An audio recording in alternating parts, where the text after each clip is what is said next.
Hello friends, back to problem analysis. It's me Jassim. If you are interested in problem solving and if you know the basic geometry, basic properties of triangles and the Pythagoras theorem, then here I am ready with an interesting problem. Given a quarter circle, now two perpendicular lines are drawn inside the quarter circle and it is given that the length of these two lines are 7 and 24 units as shown in the figure. Then my problem is, what is the length of this red marked line? If you want to attempt the problem, pause the video and just give a try.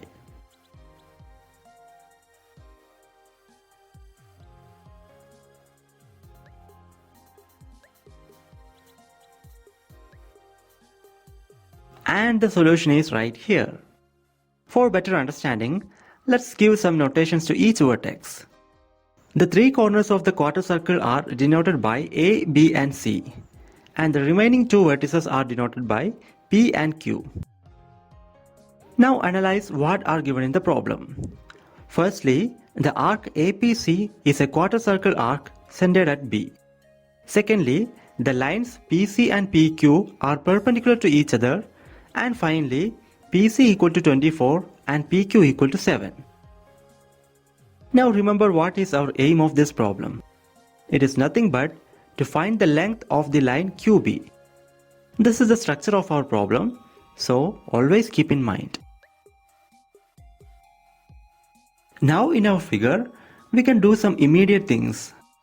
Drawing the line CQ, we can form a right triangle CPQ.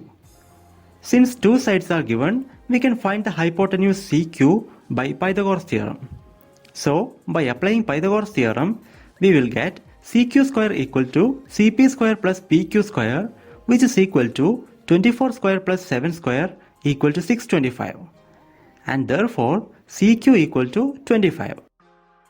Now coming back to the figure, let the radius of the quarter circle be R units. Now in the figure we can see another right triangle CBQ and the side QB is our required length. So again by applying Pythagoras theorem we will get QB square equal to CQ square minus BC square, which is equal to 25 square minus R square equal to 625 minus R square, and therefore the length QB is equal to square root of 625 minus R square. Now our aim is to find the value of R. But using this figure, how can we find that? To find that, you have to think somewhat out of the box. Here is the most important and tricky step. Along with our quarter circle, I am adding one more quarter circle to form a semicircle. Now consider the line PQ and extend this line until it touching the semicircle at the point R. In fact, the point R is exactly the right corner of the semicircle. But how is that possible? When we extend the line PQ, why should that end at the corner of the semicircle? To understand that, we have to recall an important property of circles and chords. Consider a circle and draw two chords which are making an angle 90 degrees, that is perpendicular chords. Now form a right triangle by connecting the free ends of each chord. Then the fact is, the hypotenuse will be a diameter of the circle. The same fact can be told in another way. That is, if we can place a right triangle inside a circle in such a way that all the three corners are lying on the circle, then the hypotenuse will be a diameter of the circle.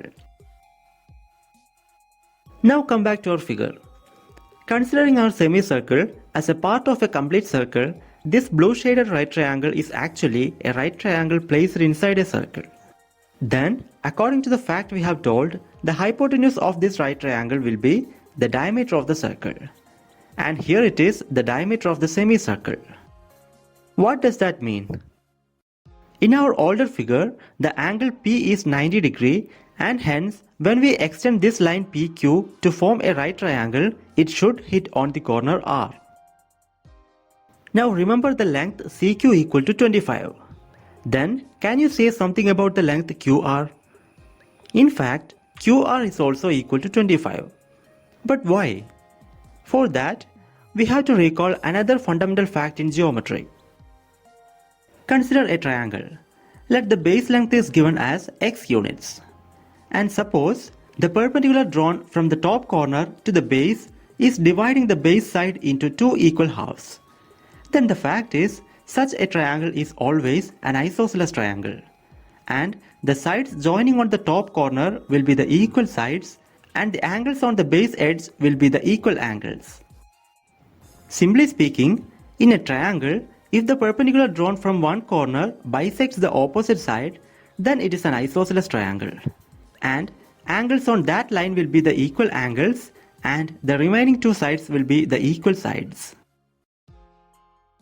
Now coming back to the problem, consider the triangle CQR. As you can see, the line QB is the perpendicular drawn from the corner Q to the side BC. And this perpendicular QB bisects the side BC because we already have BC equal to BR equal to radius R. Therefore, by the property we told, the triangle QCR is an isosceles triangle. And that means the sides QC equal to QR, which is equal to 25. Now the things are getting more clear. In this figure, consider the right triangle PCR. Clearly, the side PR is equal to 25 plus 7 equal to 32. And the side CR equal to 2 times R. Now apply Pythagoras theorem. Then we get CR square equal to PC square plus PR square. Substituting the values will give 2R whole square equal to 24 square plus 32 square. Further simplification will give R square equal to 400, and that means radius R equal to 20 units. Now keeping this value in the figure, come back to the first problem. We wanted to know the length of this red colored line. And comparing with the right triangle CBQ, we have seen that QB equal to square root of 625 minus R square. Now substitute R equal to 20, which further simplifies QB equal to square root of 225, that is equal to 15 units.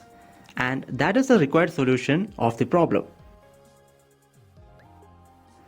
And that's all about this video. My Gmail ID and Instagram ID are given in the description. So if you have any queries regarding the subject, please feel free to contact.